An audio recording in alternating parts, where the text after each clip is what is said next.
Profit loss discount का number of article based type बहुत ही ज़्यादा इंपॉर्टेंट है, जिससे आप एसएससी में हर साल एक सवाल ज़रूर एक्सपेक्ट कर सकते हैं। क्वेश्चन ये क्या कहता है? क्वेश्चन ये कह रहा है एक पर्सन 25 आर्टिकल्स को 2500 में बेचता है 10% की हानि पर।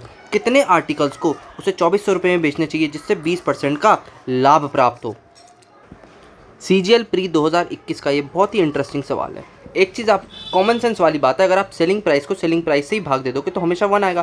भाई किसी भी नंबर को किसी दूसरे सेम ही नंबर से भाग दोगे तो हमेशा 1 ही आएगा। तो इक्वेट करके कहीं ना कहीं हमारी क्या रहेगी, इसको सॉल्व करने की स्ट्रैटेजी रहेगी।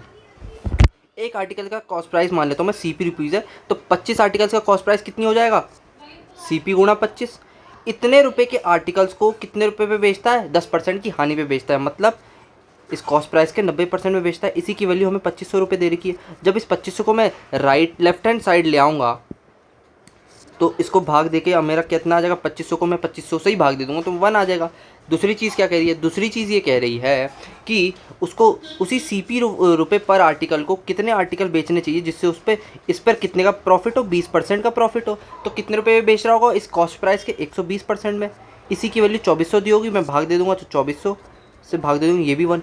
जब दोनों ही वैल्यू 1 के बराबर आ गई है तो कहीं ना कहीं मैं इन दोनों को वैल्यू को एक दूसरे के बराबर भी रख सकता हूँ। आप कहोगे बिल्कुल, इसको हटा के मैं डायरेक्टली इन दोनों को एक दूसरे के बराबर रख सकता हूँ। कुछ नहीं करना, आप सिंप्लीफिकेशन का प्रोसेस है, बेसिक मैथमेटिकल कैलकुलेशन होगी। सीपी से सीपी जाएगा आपका 90% और 120%। 30 से जाएंगे 3 बार, 30 से जाएगा 4 बार, 2 जीरो से 2 जीरो जाएंगे, 25 से 25 जाएगा, 4 से जाएगा आपका 6 बार। एन की वैल्यू कितनी आ जाएगी आपकी? 18। यही हमारे इस क्वेश्चन का आंसर है। ऐसी और भी वीडियोज़ को देखने के लिए मैथमेटिकल चैनल को सब्सक्राइब कीजिए, लाइक कीजिए, शेयर कीजिए। Thank you so much.